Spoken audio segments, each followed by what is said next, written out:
Hi, good morning. So right now, kakatapos lang namin mag-church. So ito naman yung mga bata. Ano nangyari dyan? Ba't nagpapabuhat? He's sad daw. Why? What happened, Sky? What happened? Huh? I just ruined my drawing. Someone ruined your drawing? Who? Enzo? No, classmate niya. Classmate niya.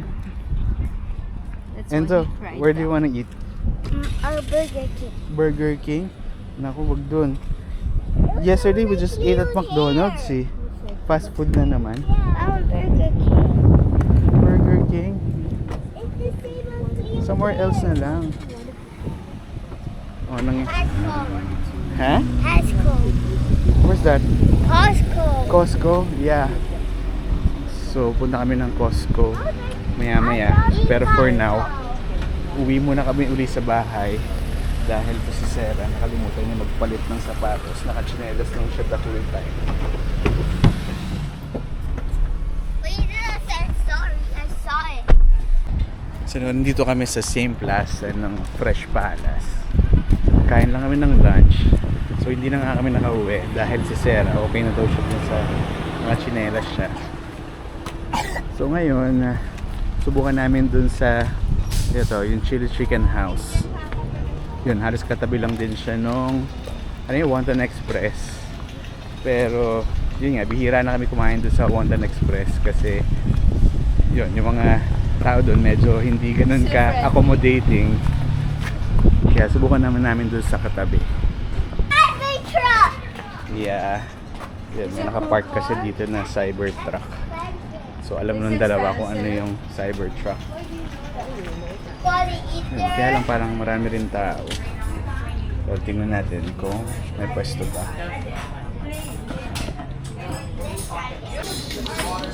Yan, may naupo naman kami. dish lang talaga siya. Yan, so buti na nga lang, 5 lang kami. Dahil kapag 7 pala dito, merong 15% na service charge. So ito na yung food namin. Ano ba yung order natin? Fish. Ito fried rice, buttered chicken, black pepper beef. Actually, may order pa kami na Sweet and sour fish. sweet and sour fish fillet. Fish naman. Yeah. Yan, hindi pa lang dumadating. Ito si Sky. Puro iPad.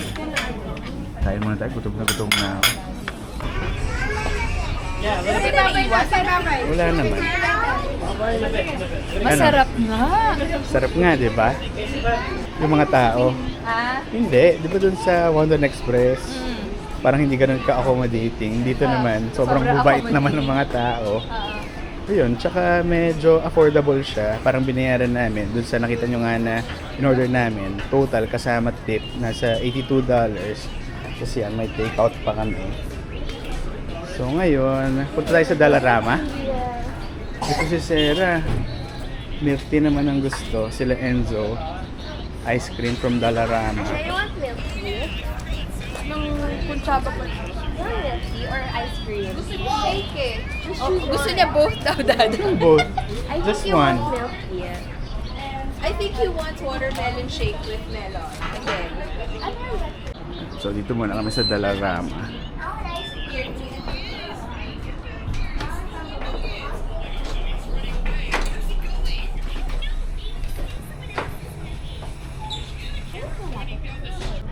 Yun, so nandito na rin kami. Bili lang kami na itong cotton buds. Kasi naubusan na kami. Ano naman yan? Pang mascara. Yun, so hanap din tayo ng ano yung gusto kailangan bilhin? Lint remover. Lint remover. Ito yung lint remover. Kuha tayo ng isa. Hindi ko alam anong pinagkaiba niya itong dalawa. Yung isa, ito. Gain yung brand. Kaya mas mahal siya. $250. Ito, $125 lang. Sabitan din pala sa... Siguro ito, no? Okay na to. Oo, madami na yan. Yung sabitan din pala sa pintuan para sa pag nag-steam ka. Meron ba dito, no? Meron, nakita ko. Tingnan natin. Ayan. So, ito yung nabili namin. Push. Ayan. Ang tagal mo na dito sa Canada. Nahilo. Yun. So, ngayon ko lang din nalaman, no? Hindi pala lahat ng Dollarama may tindang ice cream. Wala silang... So, wala sila nabili. I started the bird. So nandito kami sa Costco sa may Dandas uli. Actually ito mga bata gusto mag-park. Kaya lang napakainit ngayon. 33 degrees, feels like 35. Kaya ito magi-indoor na lang muna kami. And then mamaya baka pumunta kami ng Square One. Yun, para naka-aircon. May bibiling ka ba ngayon? Sasauli. Nahihina ako sa... Ano na? Nahihina ako sa inyo. Kaya nga eh, yung araw no, parang nakakapagod. Pawis sa pawis ka. Ay, oo nga. Sobrang init. Para feeling ko, namumula na ulit. Nagkakaroon ako hot flushes. Pamenopause. Nagkakaroon ng edad ah.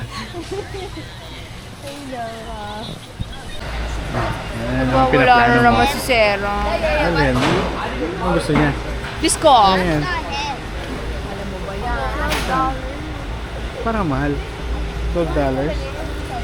Dahil ano bang plano mong lutuin? Giniling. Oh, ito yung mga giniling. Pero ito medyo mahal. Extra lean kasi. Parang ito, no? So, blueberry. Maraming tsaka blueberry tsaka chocolate. ikaw. Hindi, Hindi pa natin na-try ito, di ba? Hindi pa. Pero na-try natin sa freebie. Yeah. Boys, kuha ka na. Kung ipili ako ng malaki-laki. Malaki, pare-parehas lang yan. Yung nag-alsa contact. Hindi naman sila siguro magbebenta ng hindi okay, di ba? Kasi Ito na siya eh. $6 off. So, ito, 32 minus 6, 26 na lang. Parang yung ano, parang yung napanood mong mukbang nung kanina, di ba? Yeah. Ano yan, lychee. Oh, masyado mong tinatakot si ate. Oo, na-pressure siya. Sinabi mo lang, lychee, tinakpan niya. Oo, grabe. Akala niya, kunin mo. Anong tagal mo? Eh, kasi ginawa pa ni ate dalawa. Ano, Flavor. Ano ba yan? Yogurt. Mine. So, I think it's black cherry and vanilla. Wow. How was it? Good? Wow, healthy. Sige mo. Ayan, nakapark na naman kami. Itong dalawa. Oh, ano naman yan? Tostitos. Oh, gusto mo to? May cheese Oo, na nga, busog pa ako eh. Wow! May cheese siya na ano, kumbaga binibenta nila. Kit na siya. Ano ba, yung ano ba? Tostitos. Ano yung binibenta nila? Yung chips or yung... Oo. Isang, parang kit siya. Ah. Snack kit. Ganun. Thank you, Daddy. What did you say? I want some more. I want some more. Iba naman yan? No sugar siya. It's not sweet, ha? But it has real blueberry fruit. How is it? Ano? Yung taste nila, pang ano yun, no? Hmm? You mean the blueberry?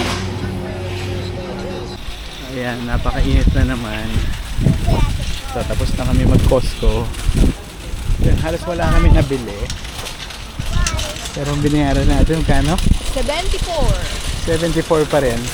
Pero yung nabili namin, parang muffin, yogurt, itlog, saka giniling. Pero nabudol sa ano? Pero 75 pa rin. Daddy nabudol sa yogurt.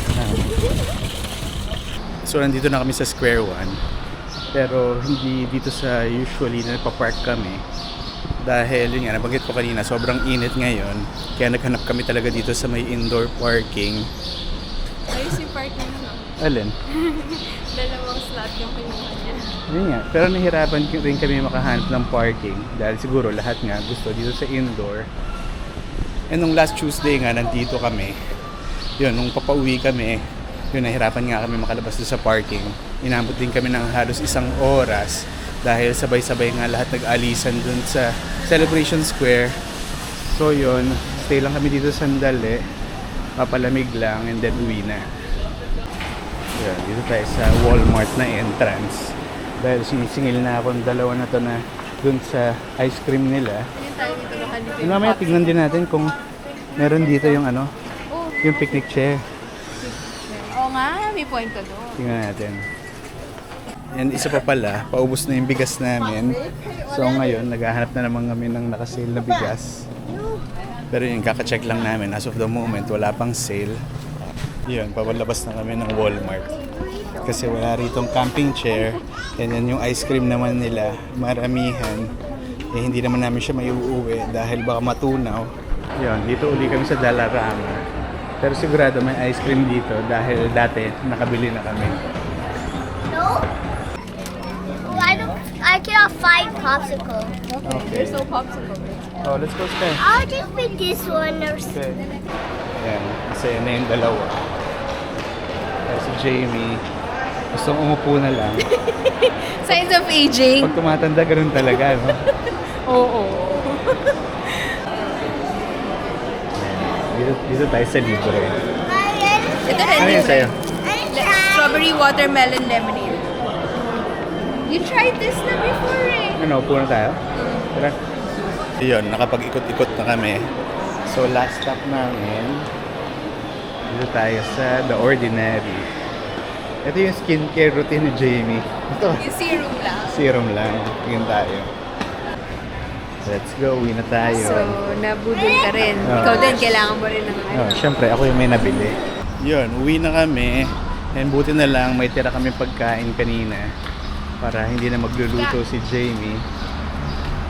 So, nandito na nga kami sa bahay, pero yung dalawang bata, tsaka si Jamie, andun na sa kwarto, papahinga na. Dahil si Jamie, kanina nga dun sa square one pa lang, parang napapagod na and gusto na nga niyang umuwi. So, siguro ganun talaga kapag medyo tumatanda na. And next week na pala yung Mississauga Rib Fest, no? Si Carlin nga, nag-message siya sa akin. So, kung next week daw pupunta kami doon. So, yun, medyo na-excite lang ako kasi magkikita-kita na naman uli kami nung mga nakatrabaho ko before sa Crumble. So, abangan nyo na lang yung pagpunta namin sa Mississauga Rib Fest next week. Yun, ako, kumain na rin ako and nalinis ko na. Ito, actually, yung tinake out namin kanina, pero hindi pa nga rin namin naubos dahil hindi nga sila kumain. Kaya hanggang dito na lang muna uli. So, again, thank you for watching and I'll see you in the next video. Bye!